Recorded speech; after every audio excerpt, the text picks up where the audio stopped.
Namun proses politiknya saya melaporkan ke Presiden Jokowi, saya melaporkan kepada Presiden terpilih, sehingga proses ini bisa berjalan secara baik. Dan selama ini komunikasi juga baik. Dan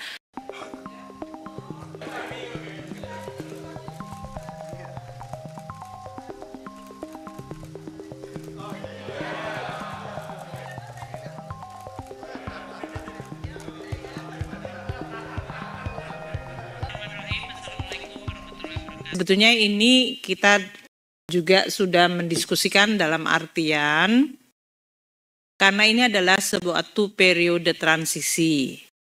Jadi dengan masuknya Mas Tommy dalam hal ini, kita memang untuk 3 bulan ke depan, yaitu ini tinggal bulan Juli pertengahan, kita semuanya tahu teman-teman wartawan di sini sangat familiar ya, siklus APBN, kita sedang menyusun APBN 2025. Jadi memang fokusnya untuk Mas Thomas nanti akan ikut di dalam penyusunan RAPBN 2025 tersebut.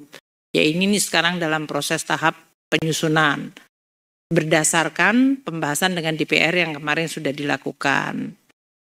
Tentu dengan masuknya Mas Thomas ya di sini akan membuat seluruh komunikasinya menjadi jauh lebih mudah. Kalau kemarin itu kita biasanya mengundang tadi sekaligus menanyakan apakah maksud masuknya Mas Thomas ini karena kita tidak ada hubungan yang bagus? Enggak, justru karena selama ini bagus.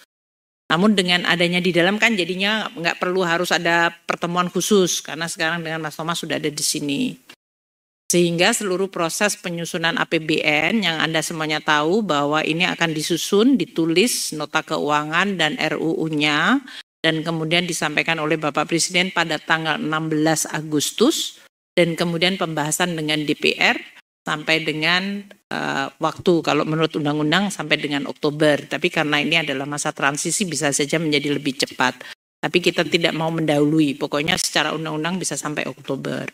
Nah ini yang dengan adanya Mas Thomas menjadi lebih mudah karena berarti komunikasi sudah otomatis terjalin untuk menampung tadi berbagai program-program prioritas yang sudah disampaikan oleh Pak Prabowo dan Wakil Presiden terpilih Gibran dan bagaimana memasukkan di dalam APBN 2025.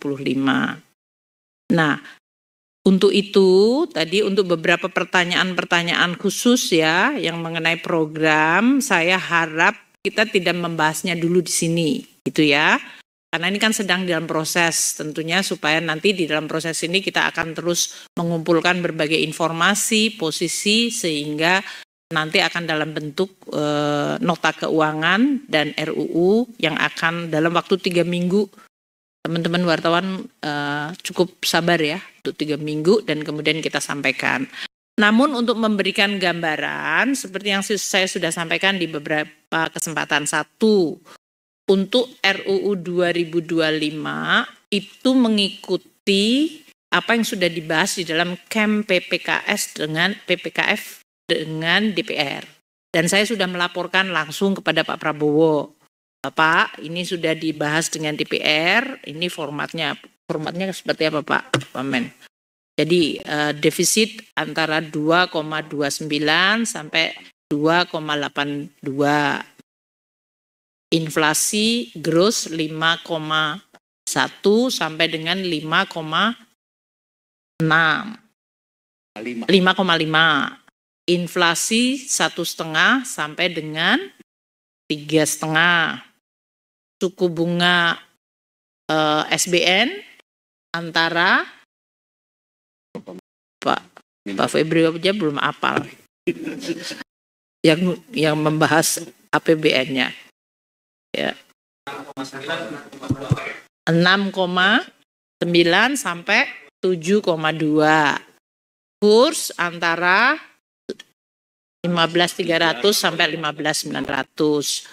Jadi ini semuanya yang sudah kita bahas kemarin, saya laporkan kepada Bapak Presiden terpilih, Bapak Presiden Prabowo terpilih, dan saya sampaikan Bapak ini yang sudah dibahas dengan DPR, dengan range, dan sekarang kita di dalam proses untuk penyusunan dan berarti kita akan mulai menghitung berapa titiknya nanti penerimaan negara berapa, pajak, bea cukai, PNBP, kemudian belanja negara dengan berbagai yang sudah dibahas, pagu anggarannya yang nanti kita akan sampaikan, dan termasuk program-program yang dalam hal ini Presiden terpilih sudah menyampaikan, yaitu mengenai makan bergizi.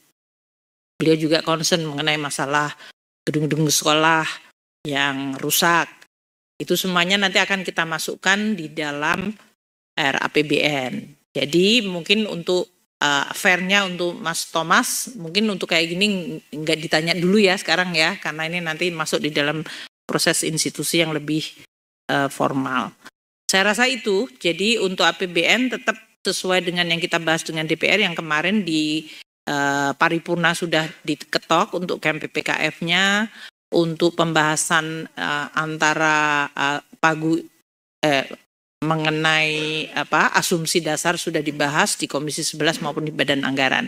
Dan di Badan Anggaran juga sudah disebutkan mengenai 3 panja waktu itu, dan itu semuanya sudah dilaporkan. Itu ya, jadi nggak ada yang deviate, namun proses politiknya saya melaporkan ke Presiden Jokowi, saya melaporkan kepada Presiden terpilih, sehingga proses ini bisa berjalan secara baik. Dan selama ini komunikasi juga baik, dan Presiden terpilih Pak Prabowo fully aware, sangat menyadari mengenai proses penyusunan anggaran ini, dan beliau juga terus mendukungnya. Demikian ya. Di antara banyak sumber informasi, kami layak dipercaya. Karena kami menggali lebih dalam, berpihak pada kebenaran, berpegang pada data dan fakta, agar layak Anda jadikan referensi. Kompas TV, independen, terpercaya.